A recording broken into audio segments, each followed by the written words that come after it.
bienvenidas y bienvenidos todos, otra vez, otra tarde, en la casa de Alicia virtual. Aunque con muchos de ustedes ya nos conocemos, me presento, soy la profesora Beatriz Miranda, docente de literatura, especialista en Historia del Arte y Patrimonio por la Facultad de la Cultura del CLAE, y desde el 2014 la directora de esta dependencia cultural de la Dirección General de Educación Secundaria, la Cátedra Alicia Goyena, o la Casa de Alicia, como nos gusta llamarla en esta gestión. Les agradezco estar presentes hoy en mi nombre, en nombre del equipo que integro, especialmente de mi compañera en la gestión, la profesora Marta Argente, docente de comunicación visual, responsable de toda el área de comunicaciones, central en cualquier centro cultural y sobre todo en esta etapa, y con quien además todos ustedes están en contacto por varias vías, ¿verdad? Así que les damos la bienvenida y los recibimos hoy. Hoy justamente continuamos, ¿verdad? Hoy es la segunda de las jornadas de actualización e intercambio de experiencias educativas para docentes de química, organizadas por la Inspección de Química de la Dirección General de Educación Secundaria. Tenemos aquí presentes a ya queridos y asentados habitantes de nuestra casa, como son los inspectores profesores Olaide Carvalho y Manuel Nieto. Muy bienvenidos, aunque ya digo, no tengo que darles la bienvenida porque ustedes ya nos habitan habitualmente. Y sí le damos la bienvenida a la responsable de la actividad de hoy, ¿verdad? Que es ni más ni menos que la profesora Ana Bertucci, que va a compartir con nosotros sus conocimientos sobre productos naturales de origen vegetal, aplicación de aspectos teóricos en aceites. Muy bienvenida, Ana, que estás por ahí. Yo, ahora sí te veo. Hoy no. Yo le mandaba mensajes a Ana y le decía, ya estamos adentro. Yo me decía, yo ya estoy. Yo no la veía. Así que bueno, bienvenida, Ana. Le voy a pasar el micrófono a Oraides y a Manuel para que presenten la actividad, y a ti. Muchísimas gracias por tu generosidad de aceptar la propuesta y de compartir con nosotros tu experiencia. Y como siempre recordamos nuestro funcionamiento habitual, ¿verdad? Tratamos de mantener apagados los micrófonos y las cámaras para evitar cualquier problema con las conexiones. Y las preguntas que ustedes quieran dirigirle a Ana las vehiculizan por el chat de Zoom, que tanto Oraides como Manuel y yo, en la medida en que pueda y entienda, porque ya saben que mi formación no tiene que ver con la ciencia, aunque cada vez me van convenciendo más de que esto es maravilloso, los vamos a estar atendiendo para compartir esas inquietudes con Ana. Así que muchísimas gracias a todos por ser parte. Bienvenidos Manuel, Oraides y Ana. Bueno, Beatriz, muchísimas gracias. Agradecer el equipo, en primer lugar, de la Casa de Alicia Goyena, que si no fueran por ellos, no saldrían estas charlas, porque son ellos los que organizan todo, por suerte. Agradecer a Ana Bertucci, que aceptó enseguidita cuando hablé con ella realizar la charla. Ana tiene una excelente formación, además de profesora de química, es química farmacéutica, es doctora en química, así que seguramente vamos a aprender mucho con ella. Y agradecer a todos los que veo que muchos incluso repiten, que ya estuvieron en la primera charla y ahora están de nuevo en la segunda, así que espero que sea provechosa y que la disfruten. Gracias a todos.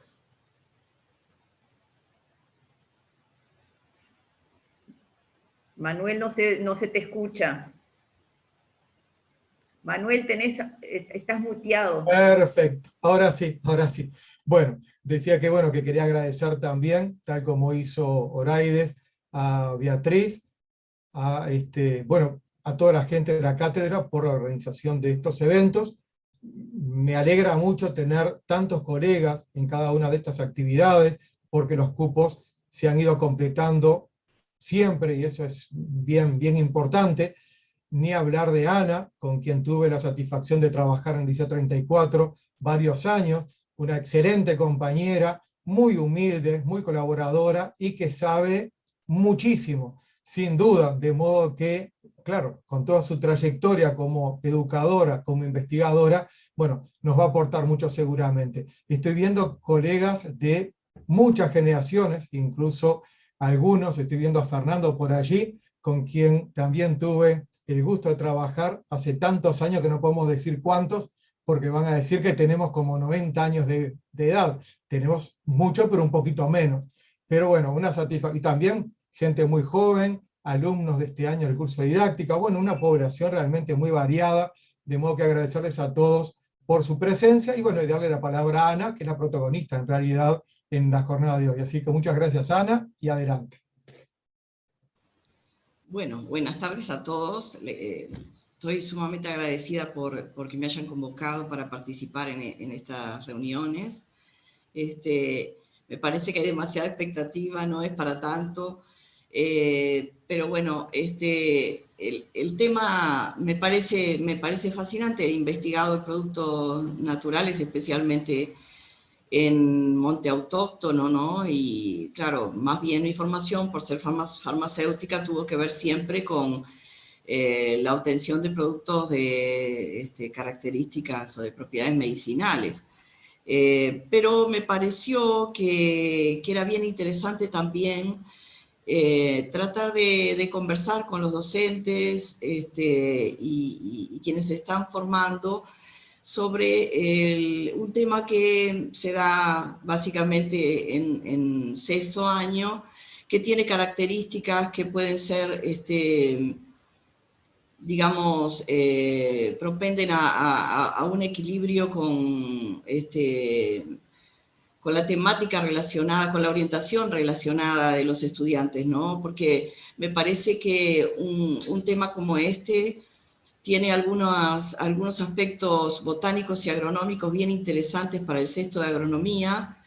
Tiene también una cuestión tecnológica que, bueno, para sexto de ingeniería es también básica, y me parece que también está relacionado con el sexto de medicina, ¿no? Porque las propiedades tanto nutricionales como cosméticas y medicinales que vamos a ver que tiene, por ejemplo, el caso del aceite de oliva, resultan bien importantes. También hay una intención subyacente, como siempre decimos, ¿no? Del currículum, que me parece que capaz podemos debatir sobre el énfasis que a veces se da en algunos aspectos de este tema, como por ejemplo en la representación simbólica, y nos estamos perdiendo una cantidad de información bien interesante, que además de que es posible coordinar con otros docentes según la orientación de los estudiantes, y y llegar a dar una información como más motivadora, ¿verdad? Más actualizada, es bastante prudente mantener un equilibrio, me parece, entre la representación simbólica y lo que siempre deseamos, que es relacionar la representación con las propiedades, ¿verdad? Con lo fenomenológico. Entonces, en ese sentido, no sé, yo por lo menos creo que quizás podamos revisarla como práctica docente, intentar hacerla como un poco más accesible por un lado, y representativa en el sentido humano, económico y tecnológico, que me parece que también es importante. Bueno, ahora, como les decía, lo primero que quiero agradecer, porque Beatriz y Marta de la cátedra de Alicia Goyena han sido espectaculares y me han auxiliado en todo y han revisado mis imágenes, y que bueno, si coloqué alguna más que está pixelada, pido disculpas, fui yo, no, ellas cuidaron todo. Y por otro lado, agradezco también a Oraides y a Manuel, porque la invitación a toda la charla me parece que es una cuestión, una práctica que es bien interesante, ¿no? Que que es va más allá de lo que puede ser una supervisión, ¿no? Que es una función que por ahí pueden tener, cuando en realidad están haciendo un acompañamiento de nuestro crecimiento y de nuestros intercambios, ¿no? Bueno, un abrazo especial para ti, Manuel, porque yo te tengo también como amigo de aquella época del Liceo 34, así que te imaginas que es súper bueno para mí poderte ver. Estás con un poquito más de canas, pero poderte ver por lo menos a 500 kilómetros, ¿no? Bueno, ahora voy a estar un segundito nada más en compartir pantalla y ya estoy con ustedes.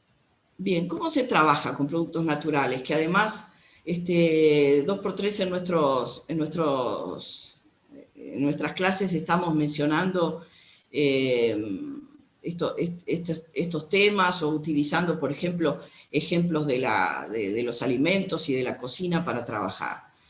Bueno, hay una cuestión de práctica que es el entender que hay una cantidad de factores diferentes que pueden incidir en el producto natural a partir de la materia prima de la que lo obtenemos, ¿verdad?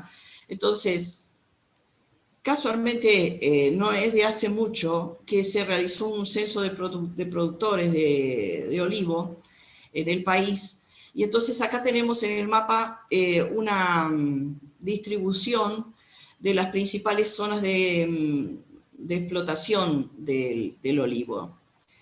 El sur tiene el 80% de la producción, y mayormente el sureste, ¿verdad? Y Maldonado es el departamento que tiene mayor número de establecimientos, y yo diría que también mayor desarrollo, porque los establecimientos no siempre tienen también, además de las plantaciones, además de los olivares, no siempre tienen también el sitio, digamos así, donde esa producción se va a realizar o se va a trabajar.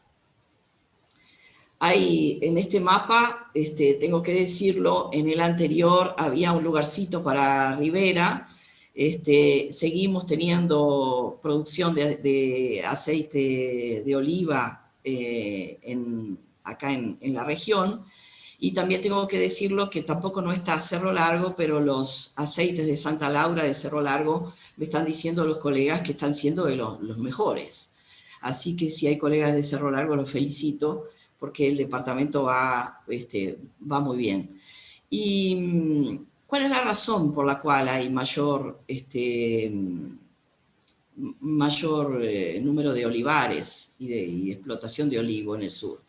Bueno, en realidad en todo nuestro país, que es pequeño, las temperaturas son bien adecuadas para manejar el olivo, pero vamos a ver que una situación importante es el nivel hídrico que tenga el suelo, y el régimen de lluvias es un poco diferente en el sur y en el norte de nuestro país. También algo la temperatura, pero lo que realmente hace que puede, digamos, complicar un poco más la plantación, sobre todo porque un nivel hídrico importante, un drenaje que no es del todo bueno en el suelo, puede, por ejemplo, propender a enfermedades, es decir, a problemas fitosanitarios, ¿sí? Bien, más o menos son unas 7.000 hectáreas que en este momento están siendo explotadas, y bueno, a veces esos números cambian un poco porque por ahí se deja a veces un olivar sin utilizar. Entonces, ¿cuál es el primer factor que yo diría y que es de gran peso, ¿no? Es cuál es la variedad de esa especie que se utiliza, ¿sí? Ahí ustedes ven que en cursiva yo coloco el nombre del género, que es Olea, y de la especie, Europaea.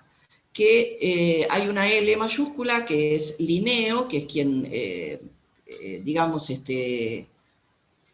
quien estableció esa denominación, y tenemos diferencias que allí en la aceituna se ven muy bien, que son lo que llamamos variedades, que es un rango secundario. Estas aceitunas que están ahí son el fruto del olivo, y tenemos un orden, ¿sí?, del cual no importan los nombres, me interesa que más o menos visualicen las que se plantan más en el Uruguay. Marqué con un poco más de énfasis arbequina, porque arbequina es la especie que más o menos está por la mitad en porcentaje de producción. Y luego coratina. Arbequina es una especie que viene de España, o sea, de origen español, y coratina es de origen italiano. Y picual la marqué porque a veces cuando escucho que no es tan adecuado freír o calentar aceite de oliva, en realidad depende de cuál sea la variedad, porque picual, por ejemplo, para una freidora, no digamos industrial, pero por ejemplo de un comercio, puede ser calentada varias veces y se mantiene muy bien la calidad del aceite. Acá tenemos una aceituna, vamos a utilizar algunos nombres como pericarpio para esta piel, ¿sí?, mesocarpio o pulpa, y el endocarpo, que es leñoso y que dentro contiene la almendra o semilla de la drupa, es el fruto del olivo, es una drupa.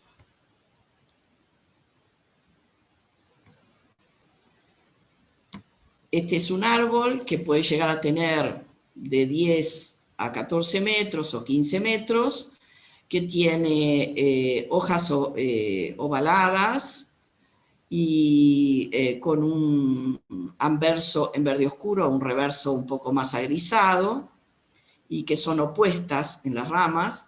Como ven, la copa es poco densa, y en árboles jóvenes tenemos una corteza más bien lisa, pero en árboles añosos es tortuosa, está fragmentada. Aquí tenemos a la derecha un árbol que es, diríamos, senil, ¿no? Un individuo que es senil. ¿Cómo vamos de la aceituna al aceite? Bueno, antes de eso, las prácticas agrícolas que se realicen sobre el olivar van a tener consecuencias en el producto final, que es el aceite, por ejemplo. Hay otros productos, pero si ese es el de mayor interés, prácticamente en el Uruguay no se produce aceite para aceitunas de mesa. No se produce aceitunas para aceitunas de mesa, sino para aceite. Y ahí tenemos entonces un diseño, un cuidado y unas prácticas agrícolas que pueden dar como resultado diferentes aceitunas. Y como el aceite refleja la materia prima de la que estamos partiendo, entonces vamos a tener un aceite distinto, ¿no? Tanto es así que si nosotros tenemos, digamos, la misma variedad y la tenemos en la misma zona geográfica, en distintos años no va a producir las mismas aceitunas. Allí sale entonces el comentario de, bueno, la cosecha del año tal fue buena o no tan buena. Eso tiene que ver con el régimen de lluvias o sequía u otros factores además de los edáficos, digamos que producen un cambio en la materia prima. ¿Cómo vamos de la aceituna al aceite? Bueno, realmente, por lo menos digamos, en la fabricación tradicional, que siempre fue mediterránea, ¿verdad? Siempre, bueno, el aceite, lejos el país que más produce este aceite es España, ¿no? Pero toda la cuenca del Mediterráneo tiene una gran producción y, bueno, con algunas diferencias, algunos por volumen, como el caso español, y otros, por ejemplo, en Túnez, porque trabaja con un aceite de calidad ecológica, digamos así. Así que, bueno, hay ahí una tradición que empieza por la cosecha. No sé si ustedes ven en esta primera imagen, si se alcanza a ver bien, que hay unas mantas colocadas debajo de los árboles. Bueno, la cosecha se podía realizar a mano o se podría hacer por lo que se llama vareo, ¿sí? Vareo quiere decir, se golpeaban con varas las ramas para que cayeran las aceitunas sobre estas mallas. Allí entonces, como ustedes ven aquí, las aceitunas no están todavía solas, tienen restos de ramitas, tienen hojas, entonces se separa, se hace una limpieza que consiste en separar las aceitunas de lo que se llama el hojín, ¿sí? Son básicamente las hojas que se pueden dar como alimento, a lo mejor a los animales o poner en el compost. Y las aceitunas son lavadas y clasificadas.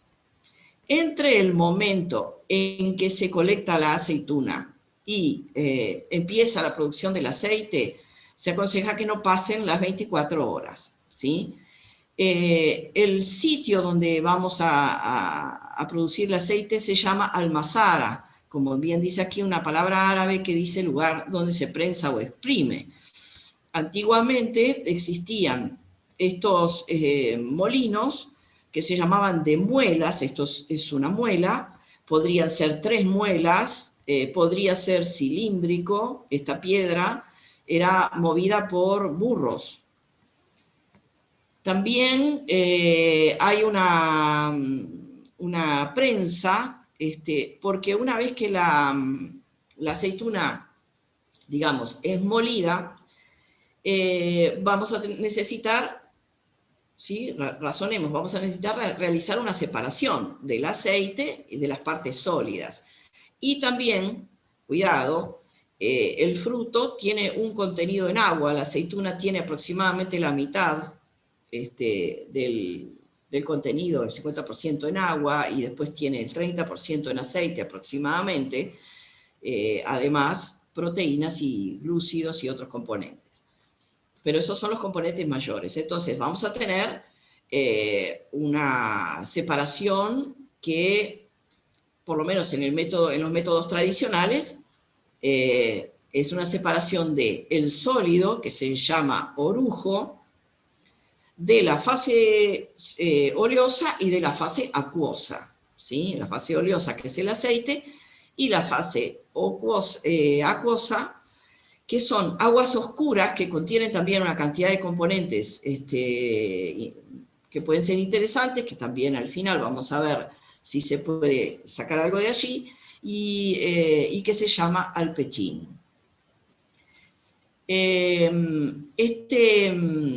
Toda esta disposición en galpones, por ejemplo, debe hacerse correctamente. Las aceitunas no deberían, digamos, estar en contacto ni almacenadas a granel. Todo lo que tiene que ver con el transporte es importante porque, digamos, no habría que romper esas aceitunas, o sea, sí romperlas en el momento de la molienda, ¿sí? Que para eso se realiza. Pero no en el traslado, en el transporte. Y lo mismo para mantener el aceite en condiciones, un punto crítico es la temperatura y la presencia de oxígeno.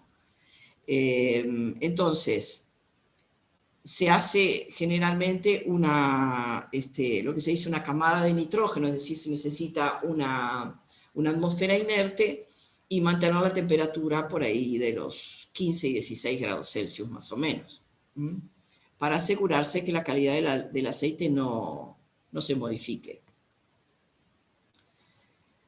Bien, ¿qué pasa en el caso industrial? Bueno, no que no nos vamos a ir tan lejos de lo que habíamos conversado, pero por otro lado tenemos, por supuesto, toda la tecnología disponible para hacer el lavado de un mayor escalado, ¿verdad? De una mayor cantidad, y en vez de utilizar molinos de piedra, vamos a utilizar lo que se ve aquí, se llaman molinos de martillo o molinos de cuchillas, ¿sí? Con lo cual vamos a obtener una pasta que contiene los sólidos y contiene también los líquidos que son oleosos y acuosos, ¿sí? Entonces, hay un momento en este caso de espera, digamos así, que es la malaxación que se aconseja que se realice. ¿Por qué? Porque las gotas de aceite que están separadas y que están de alguna manera, no diríamos aisladas, pero separadas gracias a una capa lipoproteica, es bueno que se reúnan, ¿sí?, en gotas más grandes para que el trabajo posterior de separación sea más eficiente. Entonces hay un momento de espera, ¿no?, a partir del cual empieza la separación. En la industria se puede hacer una separación en 3 fases, como en el método tradicional, pero en general se hace en 2 fases. Bueno, el equipo que se utiliza, que hace la separación por decantación y por centrifugación, digamos, es una serie de equipos, van a liberar por un lado el aceite y por otro lado una mezcla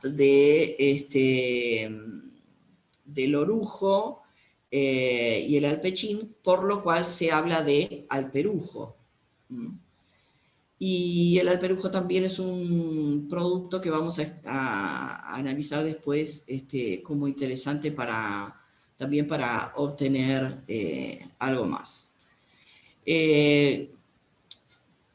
Por supuesto que se van a obtener diferentes calidades de aceite si nosotros trabajamos, por ejemplo, tratando de sacarle el máximo rendimiento a los sólidos que nos quedaron.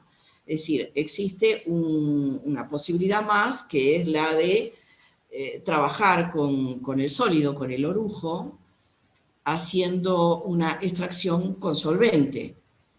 Esta extracción, que es posible, da lugar a un aceite que no se llama específicamente aceite de oliva, sino aceite de orujo de oliva, ¿sí? Y también puede estar clasificado en diferentes categorías según su calidad.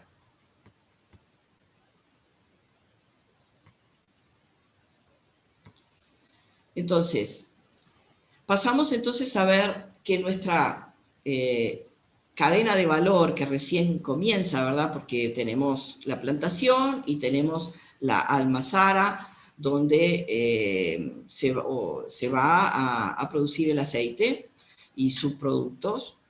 Tenemos ahora también una serie de normas que en realidad, como me dicen algunos colegas, se están armonizando. Quiere decir que conviven en este momento normas que pertenecen a diferentes instituciones u organismos que pueden ser seguidas o no, ¿sí? Depende la norma importante, por supuesto, de la norma país, ¿sí?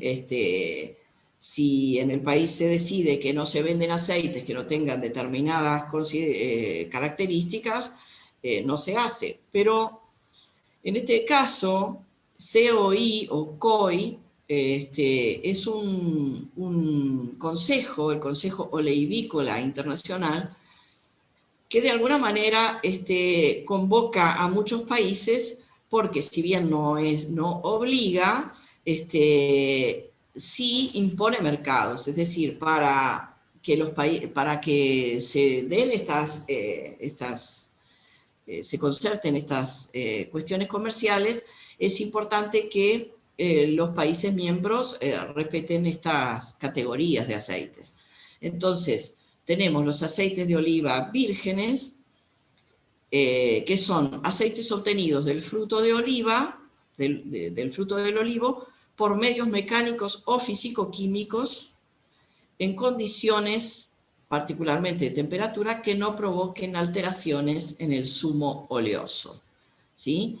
No pueden, estos aceites de oliva vírgenes, no pueden tener otra forma de producción, no pueden tener, por ejemplo, aditivos, y bueno, y van a cumplir seguramente en esas condiciones algunas características que básicamente los pueden clasificar en aceites de oliva virgen extra, que sería el mejor es aceite de oliva virgen extra de primera presión en frío,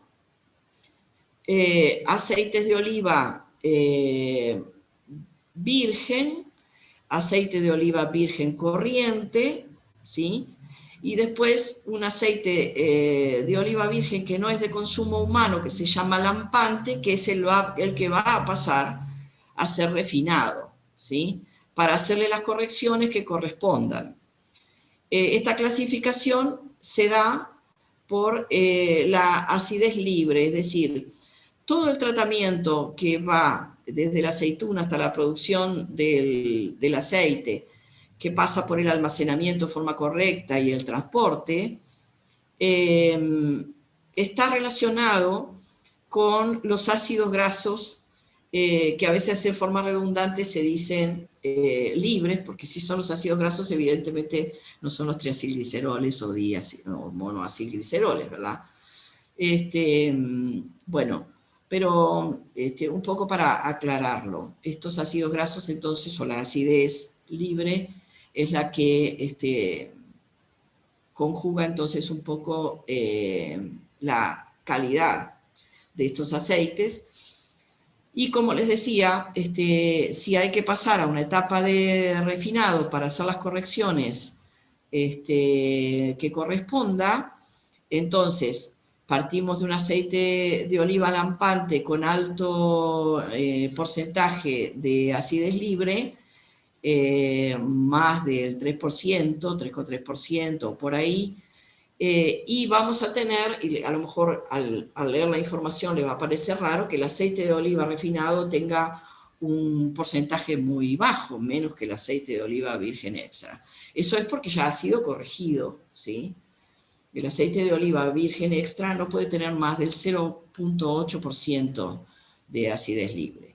Y bueno, una vez que tenemos el aceite de oliva refinado, entonces lo mezclamos con aceite de oliva virgen y conseguimos el aceite de oliva, simplemente llamado así, que bueno, mediante esa mezcla consigue las características, los indicadores que corresponden, ¿sí?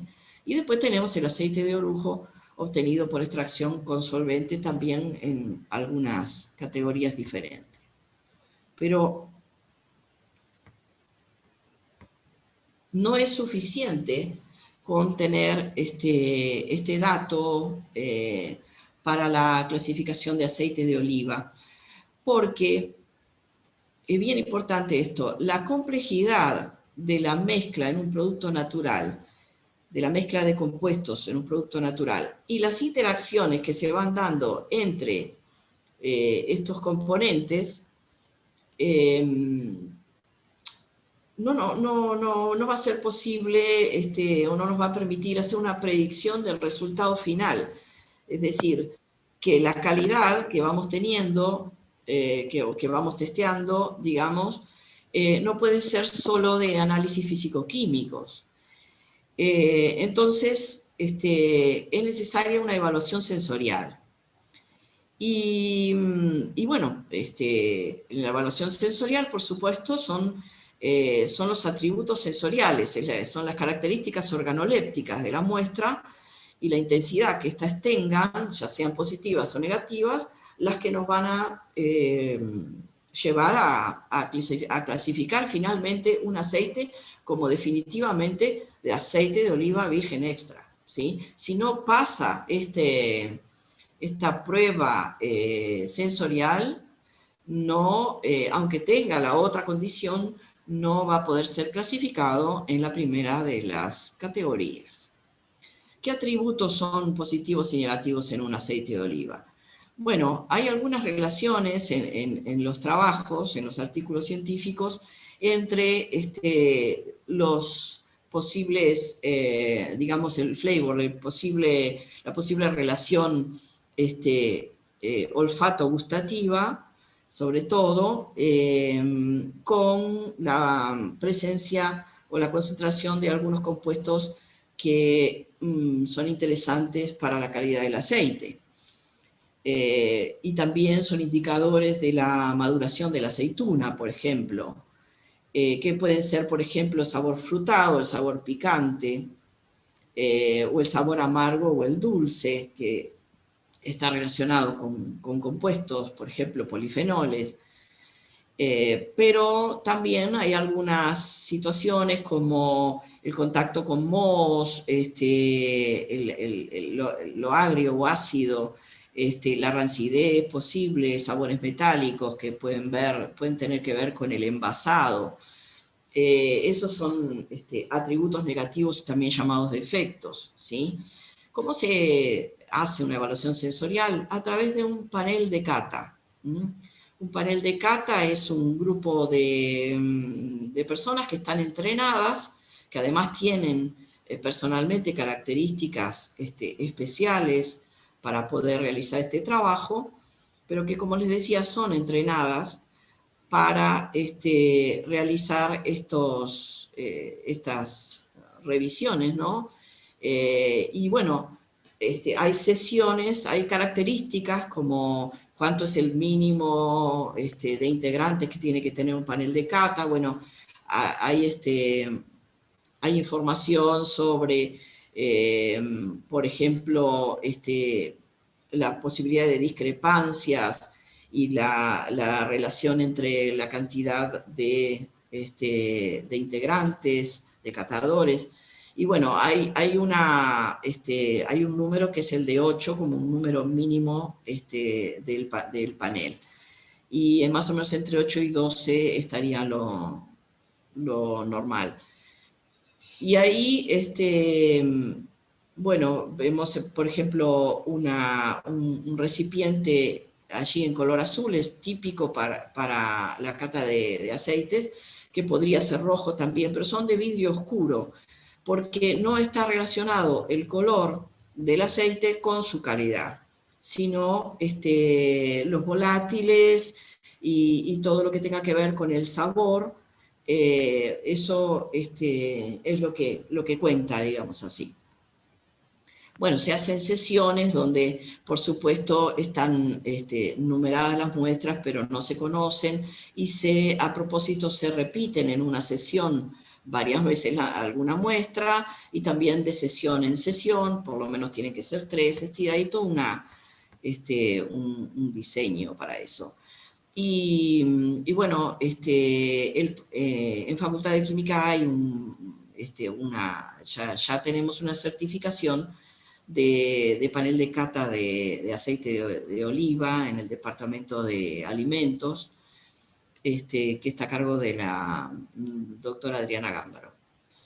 ¿Y qué encontramos en la composición de los aceites de oliva? ¿O qué composición tienen?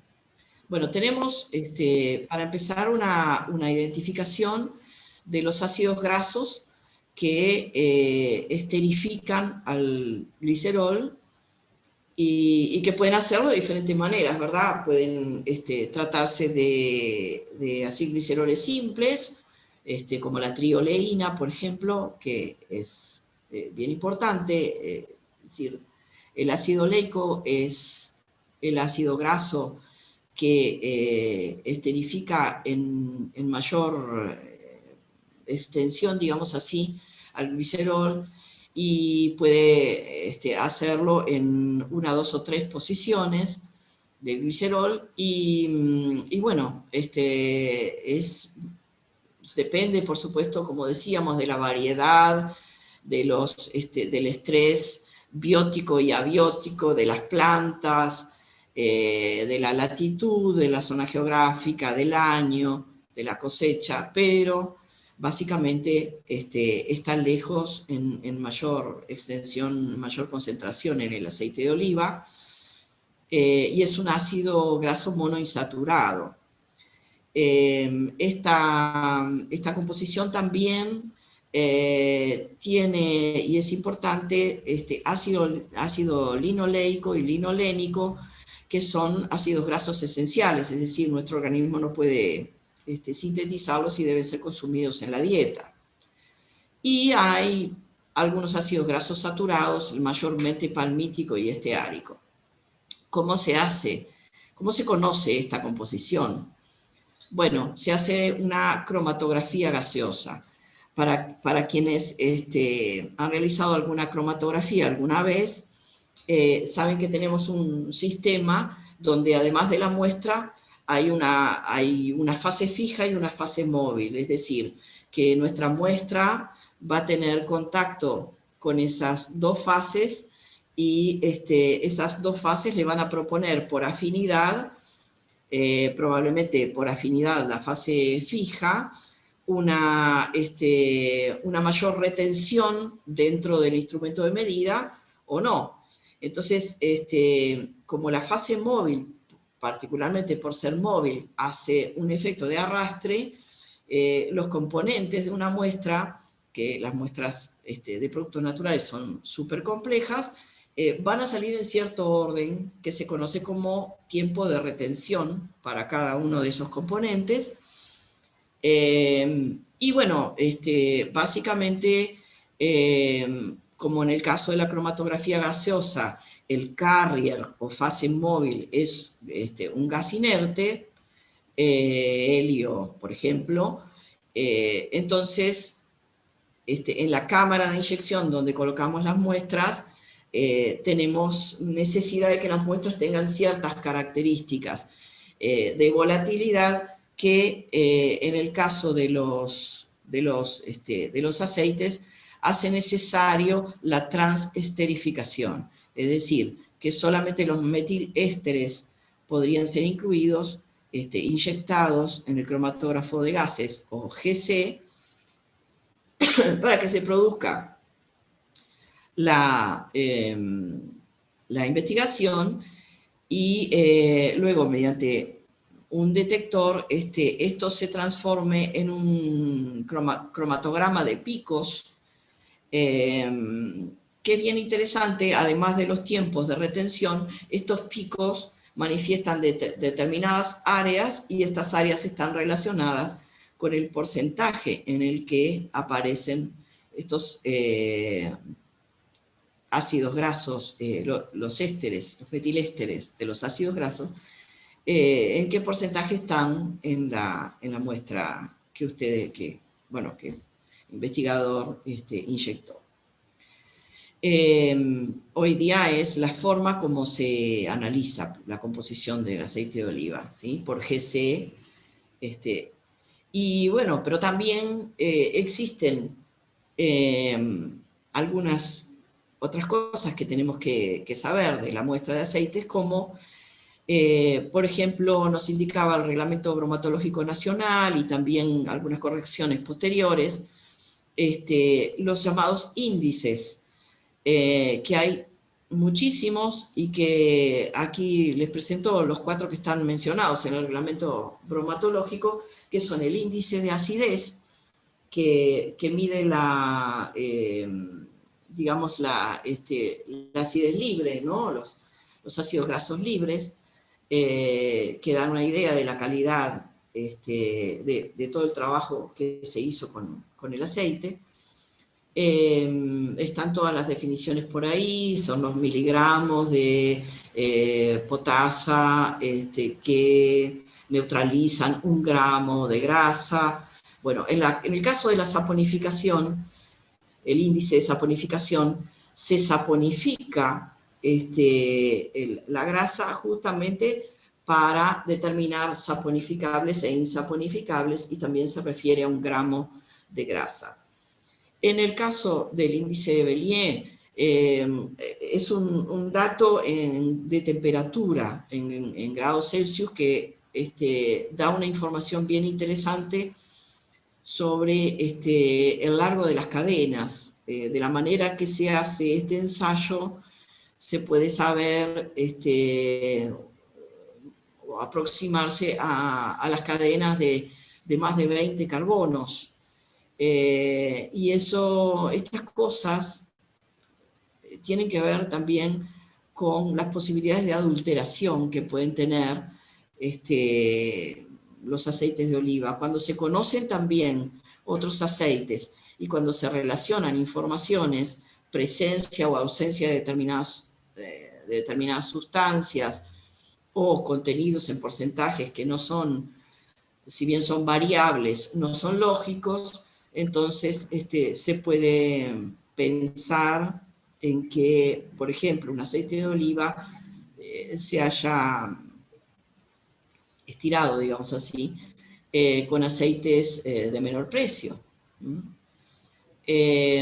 Bueno, y el índice de yodo está relacionado con el nivel de insaturación que pueda tener la muestra, ¿no? Entonces se hace una adición, una reacción de adición.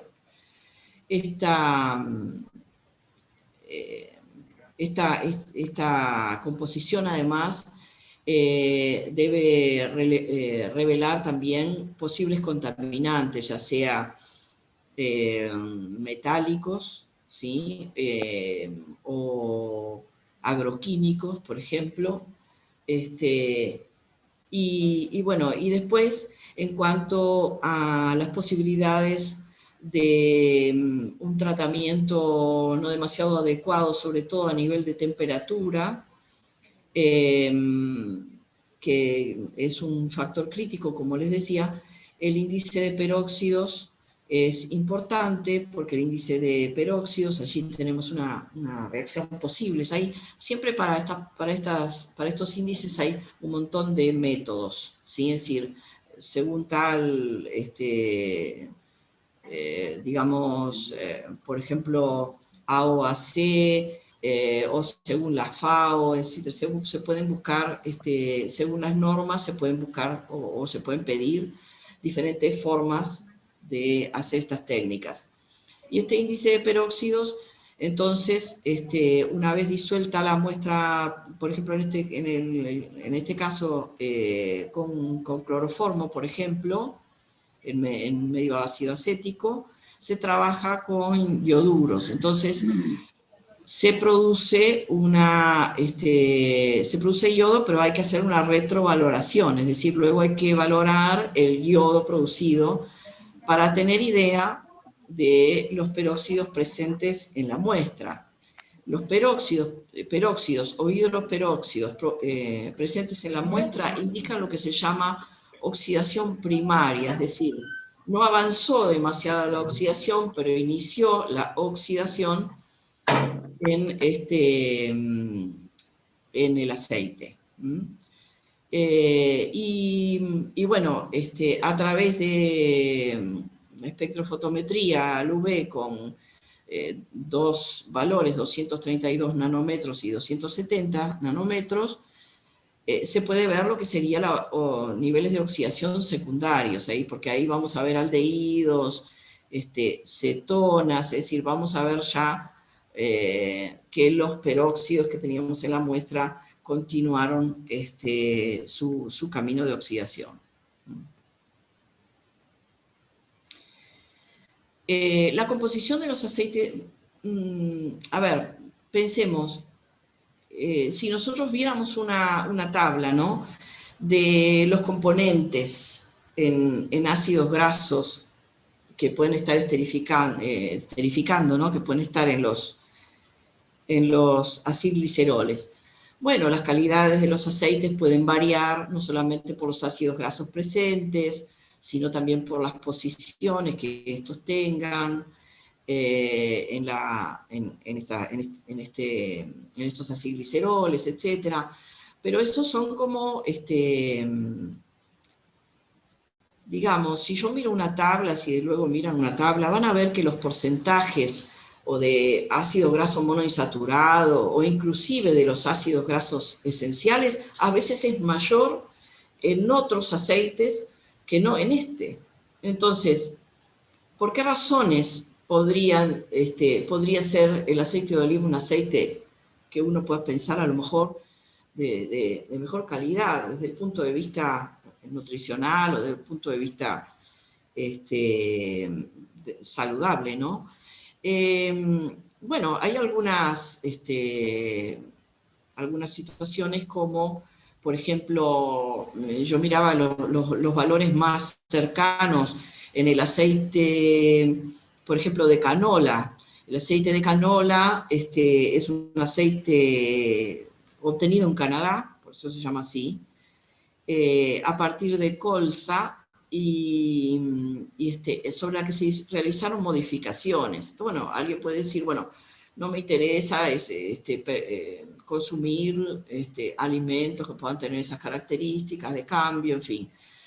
Pero también hay otros componentes en el aceite de oliva que, si bien son de un porcentaje muy pequeño, ¿sí?, a veces capaz del 1%, son bien interesantes para el consumo, como es el caso de los fitoesteroles, ¿sí? Nosotros tenemos en los esteroles conjunto de anillos que son bien característicos, y unas diferencias que pueden estar, por ejemplo, en la cadena lateral. En este caso, ¿sí?, ustedes vean que puede ser que esta sustitución aquí sea simplemente hidrógeno, que sería el caso del colesterol, o campesterol o citosterol. El beta-cistosterol serían metilo y etilo en ese lugar. El beta-cistosterol es el más abundante en el ácido oleico. Y cuando el ácido oleico es adulterado o con grasas animales, como es el caso del colesterol, o con algunos otros aceites que son más abundantes en otro esterol, fácilmente campesterol, por ejemplo, entonces el porcentaje de beta-cistosterol desciende, y eso nos habla de adulteraciones, ¿sí? Los esteroles son diferentes en célula animal, colesterol; en células vegetales son todos los fitosteroles, que son varios, y en hongos, por ejemplo, que es el ergosterol presente, ¿sí? Entonces, a partir de ahí podemos también conocer mejor la muestra de aceite que nosotros tenemos. Siempre son necesarios los esteroles, ¿sí? En el caso de los fitosteroles, bueno, no quiero entrar en demasiados detalles sobre cómo se produce el metabolismo de los lípidos en el organismo, pero cuando consumimos lípidos a nivel de los enterocitos intestinales, lo primero que va a ocurrir, bueno, hay una lipólisis, ¿verdad? Pero los ácidos grasos y los acilgliceroles que puedan estar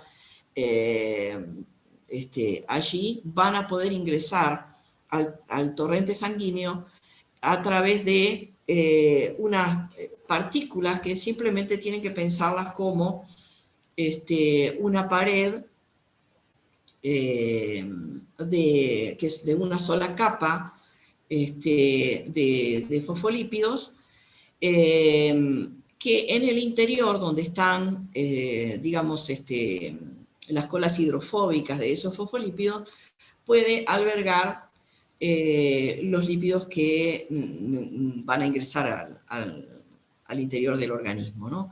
Y es casi una cuestión mecánica. Si nosotros consumimos fitosteroles, en esos kilomicrones, digamos, la capacidad limitada de esos kilomicrones va a estar, entonces va a mostrar una competencia entre los fitosteroles de las plantas y el colesterol que se puede consumir, que es importante para el organismo también, ¿verdad? Porque tiene que ver con la fluidez de las membranas plasmáticas y demás, y para generar, por ejemplo, hormonas esteroideas. Es decir, es necesario, pero el consumo debe ser regulado. Entonces vamos a ver que una consecuencia que puede tener consumir este aceite puede ser la de ser cardiosaludable, ¿no? Y también de disminuir los niveles de colesterol en sangre. Entonces, además del elevado aporte de ácidos grasos, ¿qué tenemos? Tenemos vitaminas liposolubles que vienen en el aceite, en particular la vitamina E, la vitamina K, clorofilas y carotenoides, que en particular los carotenoides tienen actividad antioxidante, y también los llamados biofenoles, es decir, una serie de compuestos que a partir de rutas biosintéticas del organismo se producen en gran cantidad y en gran diversidad, ¿sí? Entonces, estos biofenoles son desde pequeños alcoholes o ácidos aromáticos, o, por ejemplo, pueden estar esterificados. En este caso estoy mostrando dos que son bien importantes, bien presentes en el aceite de oliva, que son tirosol e hidroxitirosol, y por ejemplo, cómo está esterificado con ácido helenoico cada uno de ellos.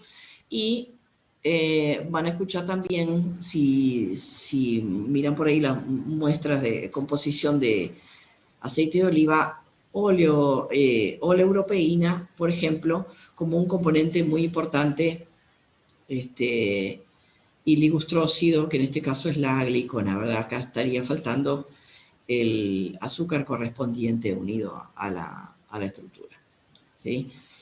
Y más o menos creo que deben ser una veintena de biofenoles que se analizan para determinar del todo la calidad del aceite, de las muestras de aceite que corresponden.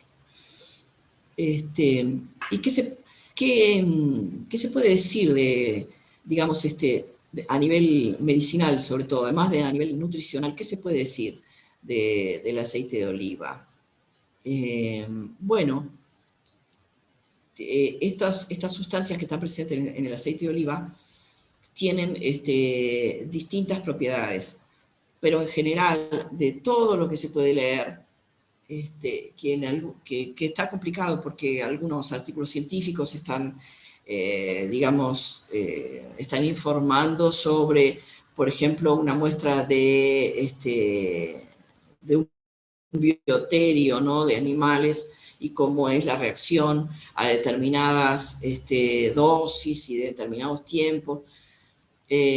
No todo lo que está por allí está también analizado en vivo, así que hay diferencias que pueden ser bien interesantes de analizar, pero no siempre son exhaustivas, ¿no? Entonces, pero podríamos decir que además de cardio saludable, tenemos actividad antiinflamatoria, por ejemplo, y que tenemos también, dijimos, reducción de niveles de colesterol por competencia con los esteroles del aceite. Podemos también tener neuroprotección, porque tenemos una de estas sustancias con capacidad para superar, digamos, la barrera hematoencefálica, entonces es protectora del sistema nervioso. Y bueno, y después también podríamos hablar de las propiedades cosméticas que pueden tener este aceite, porque está relacionado con la cicatrización, se puede utilizar en quemaduras, y entonces los productos, y la hidratación en general, entonces los productos cosméticos son variados, desde jabones, cremas para el cuerpo, inclusive también para el cabello, es decir, que se pueden hacer, inclusive alguna cuestión bastante casera, ¿no? Vieron que siempre los docentes dejamos alguna actividad para hacer, entonces decía, ¿por qué no van después de la charla y se colocan en la mano una cucharadita de aceite de oliva, una cucharadita de azúcar y unas gotas de jugo de limón, y masajean bien las manos? No necesitan dejarlo mucho tiempo, después se lavan las manos con jabón como siempre, y van a sentir 10 minutos después que se acuerdan de que tienen manos, van a ver que las manos les van a informar que la piel está mucho mejor en ese lugar.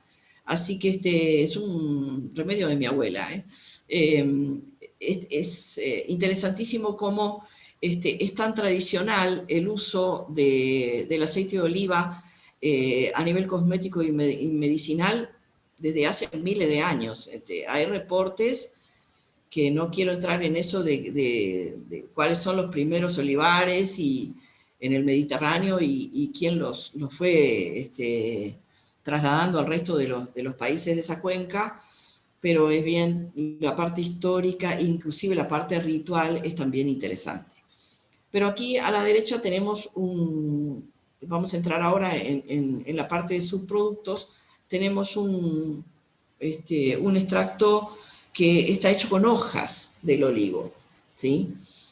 El extracto de hojas de olivo, de alguna manera, las partes de planta, ¿sí? Como decimos, tienen componentes diferentes y por lo tanto los productos naturales que podemos obtener de ellas son distintos.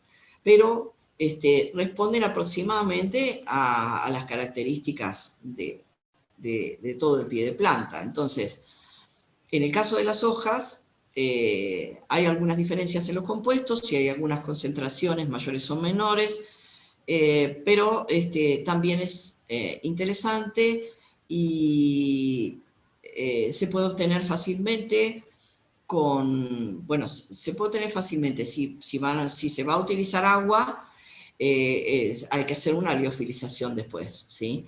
Pero se puede utilizar también una mezcla de alcoholes como etanol y metanol 50-50 y hacer luego una evaporación, si es posible, a presión reducida con un rotavapor, que es un destilador que simplemente tiene un motorcito y puede producir esta evaporación a menores temperaturas que las que serían necesarias a presión atmosférica. Eso va a evitar la producción de lo que llamamos artefactos, es decir, que el calor produzca cambios en nuestra muestra. Pero básicamente va a ser probablemente útil también. Ahora, en la industria eso se hace a presión reducida. Y entonces se vende en cápsulas, ese polvo se vende en cápsulas y se ingiere como saludable, tanto sistema inmune, cardiovascular, etc. ¿sí? Y por otro lado, tenemos algunos subproductos de todo el proceso industrial, ¿sí? Estos subproductos, habíamos hablado algo primero, bueno, de las hojas que van al compost. Esta imagen les muestra lo que es un problema mundial, ¿no? La cantidad tan grande de orujo producido en una industria, miren el olivar que hay aquí, ¿no? En una industria grande es tanto que no puede ser resuelto para fertilizante. En general es más resuelto como biomasa para combustible, ¿sí? Porque los procesos siempre están necesitando energía. Básicamente en el proceso de batido, por ejemplo, una vez obtenido digamos, la molturación, el proceso el primer proceso, el que hacemos de molienda, ¿sí? Ahí después cuando vamos a hacer el batido de la mezcla, bueno, apreciamos energía, en fin, hay momentos en que toda la cadena de valor puede cerrar, inclusive con la energía en la ecuación económica.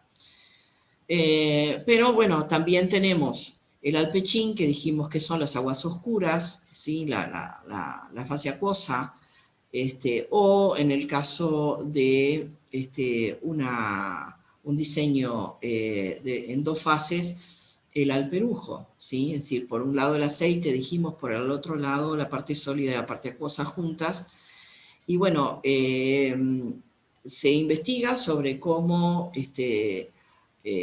darle mayor valor económico y cómo también deshacerse, entre comillas, de alguna manera, de estos desechos. Entonces, bueno, alimentación de animales, por supuesto, en el cerdo, ¿no? Por supuesto, cuidando de que la nutrición de los animales tenga los complementos que hagan falta. Y bueno, y también las opciones de obtener de ahí separados los biofenoles que eran interesantes para venderlos por separado, en fin, vitaminas, esteroles, lo que sea, ¿no? Pero que están formando parte, porque la separación nunca es total y no quedan todos los compuestos en el aceite de oliva, los compuestos interesantes. Así que también es importante la investigación en ese sentido.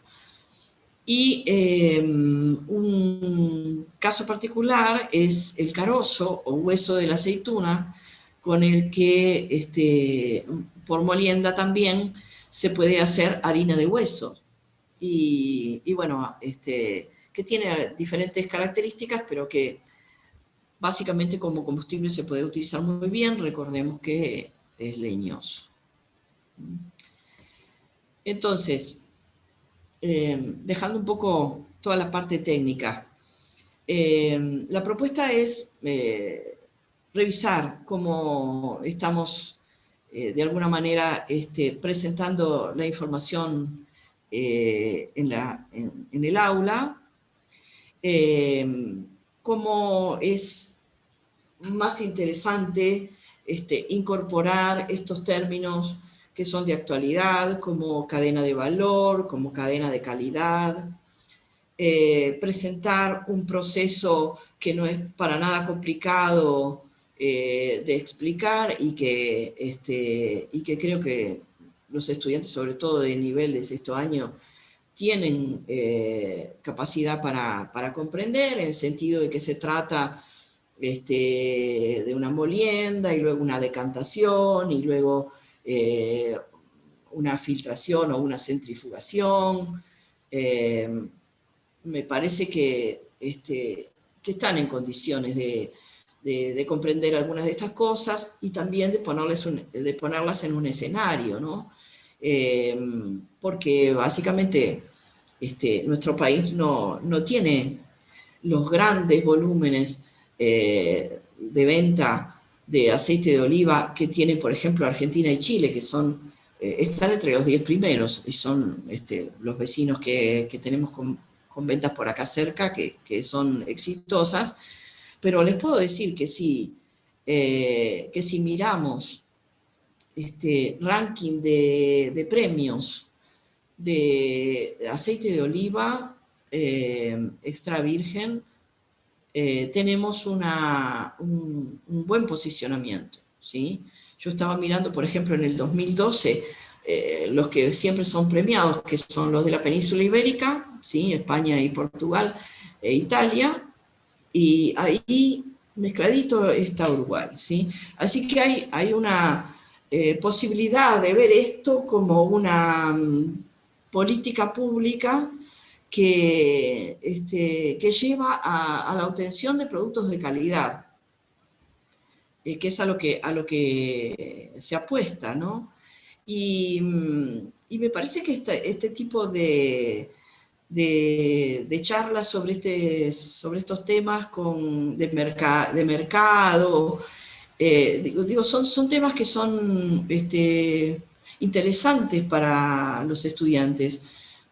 Yo tengo, por ejemplo, estudiantes de sexto medicina y sexto agronomía. Ellos tienen también profesores de estudios económicos y sociales. Me parece que quizás, no sé, lo dejo para debatirlo, podríamos apartarnos un poco de lo que es la representación simbólica. Estamos, parece, siempre como más preocupados o algo preocupados por toda la parte de la nomenclatura, por ejemplo, y tal, y estamos dejando de lado la posibilidad de trabajar de esta otra manera, ¿no? Que es interdisciplinaria, que nos va a poner en contacto a partir de un núcleo problemático con colegas. La opción es de aprender todos, ¿no? Porque me parece que es bien interesante abrir un poco el espectro. Bueno, y entonces quedo pendiente de las posibles preguntas.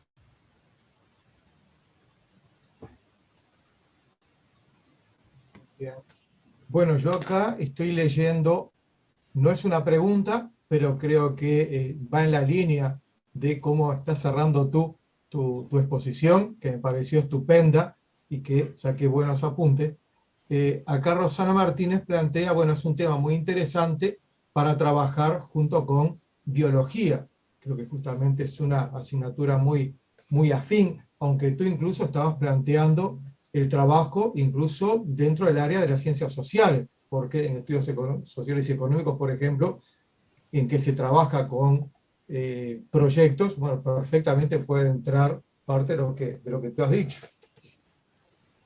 Después por acá nos plantean, bueno, el estudio interdisciplinar es muy interesante, es muy importante. Bueno, agradecen, te plantean que ha sido una hermosa presentación, te felicitan, atrapante la temática, clarísima la exposición. Bueno, muchas gracias, gracias, excelente trabajo, felicitaciones. Bueno, lo que no aparecen más preguntas. ¿Alguna pregunta que nos puedan hacer llegar? Incluso de repente, como parece que no va a haber muchas preguntas, tal vez se pueda hacer a micrófono abierto nomás, porque bueno, estamos bien en tiempo, de modo que si alguien quiere hacer un aporte a Ana o alguna inquietud, perfectamente, claro, todos ponen, es que fue tan clara, y es verdad, pero esa Bueno, es una que siempre tuvo Manuel, Ana. una cosa, ¿no? Primero agradecerles porque es así, porque en realidad, si de verdad lo aprovecharon, me encanta. Me costó un poco pensar en cómo prepararlo, porque decía, bueno, pero si son todos colegas van a querer muchas fórmulas. Y yo digo, pero ¿por qué? Si es lo que hacemos siempre. Vamos a divertirnos un poco con una charla, ¿no? Que nos abra un poco la cabeza sobre las opciones de motivación y de contexto y todas esas cosas que tanto leemos, ¿no? Y que después cuando llega el momento de aplicarlo, damos la clase tradicional, ¿no? Y que es mortal. e inclusive, bueno, no quiero rezongar mucho, pero inclusive hasta cuando lo hacemos, ¿no? En la representación simbólica, estaba recordando, ponemos ese peinecito de los acilgliceroles, todos para un lado. Bueno, si vamos a hacer representación simbólica, hacemos, en el caso de los triacilgliceroles mixtos, vamos a tener que respetar que el carbono quiral número 2 debe ser L, ¿sí? Es decir, que tiene que tener la cadena del medio hacia el otro lado, ¿sí? Y para empezar, yo no creo que ni tú, Manuel, nombre el ácido palmitoleico con el Z y todo lo demás que tiene UPAC.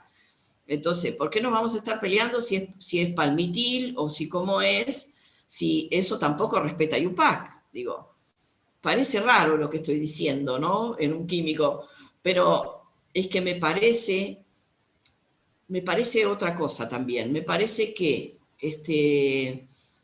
cuando decimos cosas como que las grasas son de origen animal y los aceites son de origen vegetal, y hacemos esas aproximaciones tan groseras, nos estamos olvidando de que en un momento, cuando los chicos están en otros niveles liceales, vamos a poder hacer cambio conceptual más adelante, otros docentes van a poder hacer, ¿sí? Puntualizar mejor, extender el concepto, todo lo que nos dice la teoría de cambio conceptual. Pero que cuando estamos ya con alumnos de sexto año, los vamos a dejar así. Entonces, todos los conceptos que no están, las aproximaciones que no están del todo correctas, terminan siendo un problema para alguien más. Si es que siguen estudiando, porque siempre decimos, ¿no? Por más que estén los chicos en sexto año, de no ser propedéuticos, ¿no? De que el nivel liceal es un nivel de cultura general, y de lo que estoy hablando hoy es de cultura general química, ¿sí? De verlo de esa otra manera. Bueno, agradezco muchísimo, no puedo leer el chat mientras estoy conversando, así que ahí hay saludos y de todo. Les agradezco muchísimo a todos. Acá quiero leer lo que nos plantea una profesora, Carolina de León, además de poner que es excelente la presentación, interesante, motivacional, teniendo en cuenta cómo está creciendo la producción y todo lo que se dice del uso de este aceite. Es contextualizar para los chicos de hoy, que es verdad. Hace un tiempo la producción de aceite de oliva en Uruguay prácticamente era inexistente, o yo la desconocía. Es algo bastante contemporáneo. Sí, y te diría que se pueden encontrar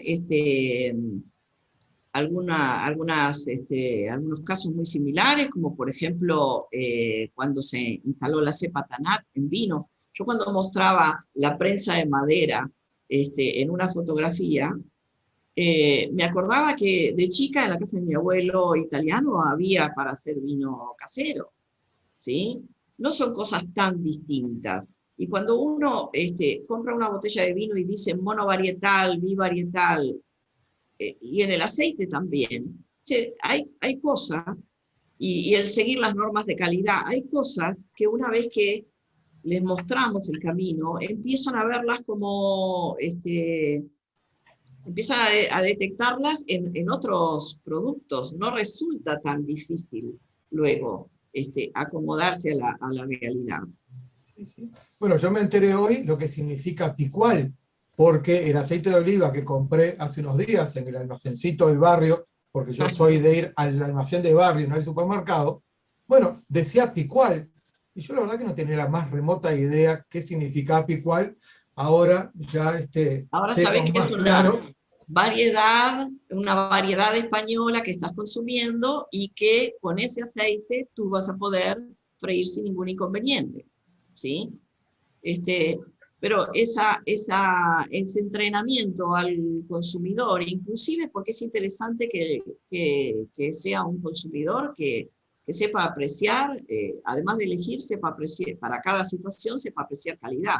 ¿Qué evaluaciones se pueden hacer cuando se da un tema de esta manera? Bueno, para empezar, que si das el tema de esta manera y les pedís búsqueda y los distribuís, por ejemplo, por el gusto que cada uno tenga por un área, en fin, dolencias que pueden tener en la familia como diabetes, hipertensión. Se me ocurre gente que, por ejemplo, por estos lados del interior puede tener de repente campo, ¿no? Y lo puede mirar desde el punto de vista de esa producción. O los que tienen inquietudes medioambientales, qué se hace con los desechos de una industria. Yo creo que hay una posibilidad de que se trabaje en grupos, de que se evalúe con una situación como esta, con una propuesta como esta, digamos así, y que me parece que sería con una dinámica distinta la evaluación, ¿no? Que sería interesante para los chiquilines. Yo les digo, yo lo hago y no se quejan, digamos, por lo menos no se quejan. Aunque algunos de los que están por ahí, que han sido alumnos míos de formación, por ahí pueden decir que sí. Pero les pregunto cosas como, si usted va al supermercado y solo puede comprar dos botellas, ¿cuál compra para aceite de la ensalada y cuál compra para freír? Y tienen que analizar. ¿Sí? Tienen que analizar. Bueno, Ana, muchísimas gracias. En el chat lo que hay son muchos comentarios, todos favorables, todos te agradecen, que les va a servir para contextualizar el tema, para salir de las fórmulas, como vos decías. Y te agradecemos muchísimo, realmente muy interesante, aprendimos como era nuestra expectativa, muchas cosas. Yo agarré mi botella de aceite de oliva para ver de qué tipo era, porque la verdad que nunca leo. Bueno. Así que, bueno, gracias y como siempre, Me alegro y quedo a las órdenes para preguntas, en fin, la gente que quiera viabilizar alguna pregunta a través de ustedes. Después me han dicho que voy a recibir el chat, así que probablemente ahí vea también alguna consulta más, o en fin. Quedo a disposición para lo que quieran, inclusive Fabián, el profesor que preguntaba, si quiere, porque yo hice una lista finita, digamos así, de textos, pero les digo, navegando por internet hay tantos manuales de la industria olivícola que no creo que sea tan complicado.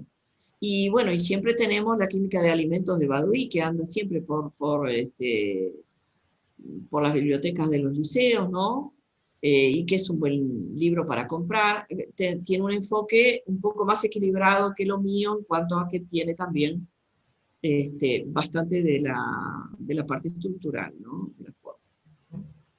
Bueno, gracias a ustedes, Manuel y Oreides, por la... Y gracias a todos los que están hasta ahora conectados, que son muchos realmente, que estuvieron toda la charla y todavía siguen.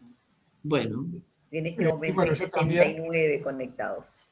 Yo también me despido. Agradezco enormemente a Ana, de un enfoque estupendo para esta temática. Creo que todos nos llevamos mucho, y incluso para replantearnos también, bueno, si nos toca dar el tema lípidos, grasas, aceites, bueno, vamos a ver si podemos aprovechar mucho de lo que estuvimos escuchando y viendo hoy. Agradecerte enormemente, agradecer a todos los presentes y agradecer muy especialmente a las organizadoras de todos estos eventos de la cátedra, que realmente trabajan muchísimo, muy bien, y siempre tienen la mayor disposición, muy generosas con su tiempo, y realmente que hacen, bueno, un trabajo organizativo óptimo.